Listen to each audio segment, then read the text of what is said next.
Anota aí um código para você não cair na ribanceira. Tem um código, chama confronto, não afronta. Não afronte as pessoas com pergunta. Vocês vão escrever o código da afronta. A afronta gera humilhação e gera desconstrução numa pessoa. Então não faça isso com ninguém, nem com o cachorro. Confronto é para edificação sua, do interlocutor, de terceiro. Afronta é igual a... Vou pôr a palavra mais pesada: humilhar. O que é uma afronta? É fazer pergunta. Por que você não escova essa boca sua? Por que você está fedendo de jeito? Isso é uma afronta. Não faz isso. Não faz isso nem com seu filho, nem com seu marido, nem com seu pior inimigo. Porque tudo que você afrontar uma pessoa, ela vai criar uma mola contra você e vai soltar a mola na sua cara. Vou dar um exemplo.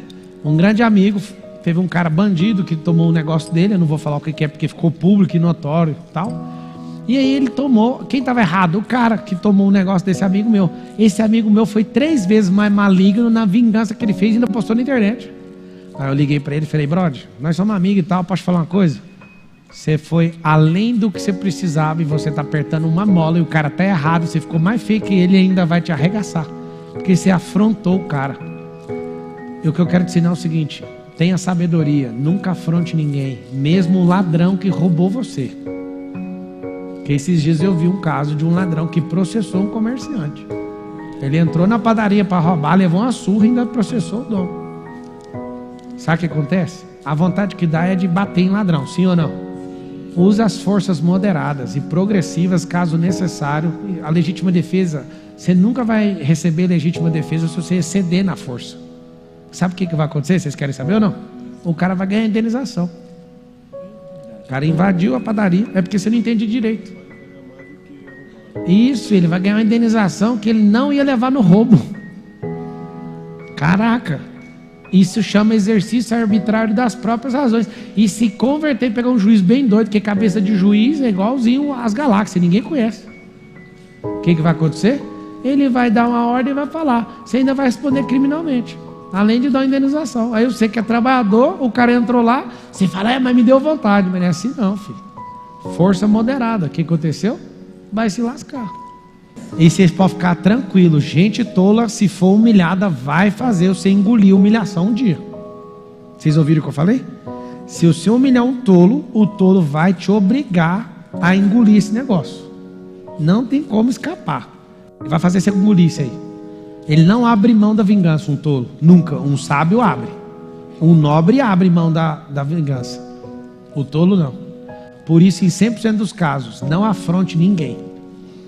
Se não houver processo de edificação, não afronte, porque isso vai ser um baita problema na sua vida.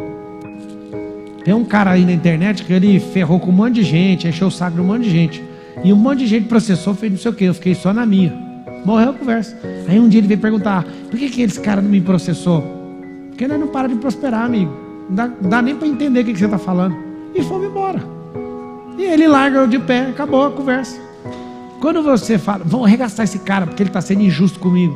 Todo dia alguém me marca lá para ver se eu entro na pilha. Eu conheço essas técnicas. Os caras fazem a afronta, é para você responder a sua audiência e ir lá ver o que o cara está falando. Nunca toquei no nome, nem vou tocar. Vocês entenderam? Tem que é precioso ter sabedoria? Da onde que vem um bloqueio de não fazer pergunta? Quando você foi levantar a mão um dia na escola fazer pergunta, alguém te ripou.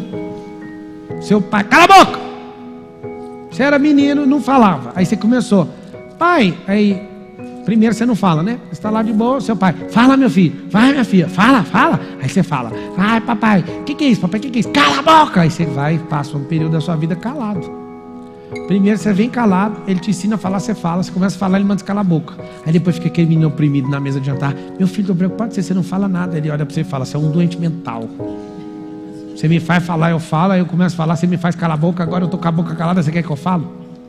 Perdeu seu filho. Faz pergunta. Para de afirmar para o seu filho, para de afirmar para os outros. Vamos aprender numa conversa? O sábio nunca começa a conversa. Alguém pergunta por quê? Porque o tolo precisa dar argumento primeiro. É muito ruim um sábio começar a conversa, porque vai sobrar para ele, porque ele começa a conversa já revelando alguma coisa. Ou então fazendo pergunta para o vento. Então, deixa o tolo falar. O tolo começa a falar, ele deu argumento suficiente para você triturar ele na pergunta. Vocês entenderam ou não? Essas pessoas, quando eu falo, vamos mudar de vida, a primeira coisa que elas respondem para elas é: não tem dinheiro. Sim ou não? Beleza. Você sabe como é que você faz uma pergunta para acabar com essa mentira? Você não tem dinheiro? Não. Você consegue arrumar? Não, eu acho que não. Ah, então tá. Seu filho começa a passar mal agora. Você precisa de 5.000 reais, senão ele vai morrer. Você vai dar essa desculpa? Não, vou arrumar o dinheiro. Ah, entendi. Então não é que você não tem dinheiro, é porque você não tem prioridade nisso. Você consegue o dinheiro. Vocês conseguiram pegar o que eu acabei de ensinar? Prioridade. Nunca foi sobrar grana. Não, papai, você não conhece, estou passando fome. Está passando fome porque você não tem o corpo do mendigo, é só pedir. Deixa eu te falar, não faz sentido numa civilização atual você passar fome, não tem um porquê. Você falar para a pessoa: deixa eu lavar a roda do carro aí, me dá 5 reais, você vai dar. Se você nem quiser lá trabalhar e pedir, alguém vai te dar para você comer. Duvido que você está num país hospitaleiro como esse, você vai passar fome. Vai porque quer. Não estou falando que alguém vai pagar a sua comida todo dia, mas você vai ter que ir de glória em glória arrumar a comida de tarde e depois é de noite, de tarde e depois é de noite, pedindo. Ou seja, essa é uma desculpa sua que não faz diferença nenhuma, é só mentira da sua cabeça. Então, o que você faz com a pergunta? Você descobre a verdade que está no coração da pessoa. Você vai ver ela tem a preguiça. Você vai ver ela está travada na improdutividade. É por isso que não prospera. Porque não faz pergunta. O que faz eu evitar não entrar em golpe, não ter ganância de jeito nenhum? Faz pergunta, gente. Pergunta. O não na frente para um cérebro infantil, ele não entende. Para um cérebro maduro, entende.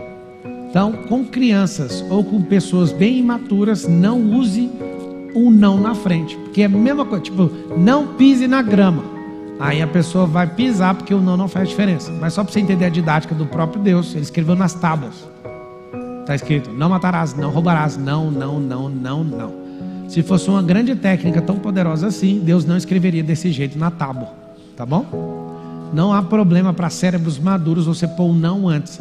Mas existe uma compulsão dentro da pessoa quando ela tem um não antes de não praticar. A criança, ela realmente não entende. Não fale para ela: não toca o dedo na tomada. Ela entende: toque o dedo na tomada. Criança, você vai fazer uma pergunta. Vamos lá, olha as perguntas. Você sabe que você vai morrer e põe no dedo aí? Ela assusta: quê? Aí é o outro: não põe o dedo. Ela entende: põe o dedo. Um cérebro imaturo, um não na frente, realmente não vai fazer diferença. Ou seja, é a mesma coisa de estar dando uma ordem. Agora, se você fizer uma pergunta, eu estou com o Miguel aqui em pé do meu lado e eu falo: você sabe os danos que você pode provocar no seu crânio? Por acaso você sabe o que é crânio? Aí ele fala: não. Então senta até se aprender. Aí ele senta na cadeira e fala: o que é? Eu falo: crânio é esse negócio que está aqui todinho. Se você bater na cabeça, pode quebrar. E aí você bate a cabeça no chão, você quebra. E você está sentado na cadeira. E vários acidentes acontecem desse jeito. Você sabia disso, filho? Não. Então faz um favor, papai, não sobe não. Pode ser? Sempre terminando no... Tá bom. Ele arregala o olho e acabou. Como é que você instala coisas? Metendo pergunta. Então não tem nada demais meter o não na frente para cérebro maduro, tá bom? O que é o nervosismo? É a imaturidade naquilo. O que é fama? O código da fama é o seguinte: você vê um famoso aqui, quem é humildemente dá uma tremida na hora que vê um famoso assim? Levanta a mão. Alguém importante. Nossa, que é isso? Tem ninguém aqui? Por que você treme? Não é só a fama do cara. São duas vertentes emocionais: desvalorização de você mesmo e supervalorização do outro. E como você desvaloriza a sua própria imagem, você entrega muita energia sua para a pessoa. Por isso que você fica desse jeito, balança seu cardio. Aí eu criei uma ressignificação para isso. Quando eu chego perto da pessoa, seu Helder, eu pego o meu crânio, pego o crânio da pessoa, vou no meio-fio mentalmente. Pego o meio-fio daqueles de quina, bato meu crânio da pessoa mentalmente. Os dois racham e acabou. Eu respiro fundo e falo: o crânio dele é igual ao meu, ué. O que eu tenho com isso? Eu fiz isso na primeira vez que eu sentei com um bilionário no coração.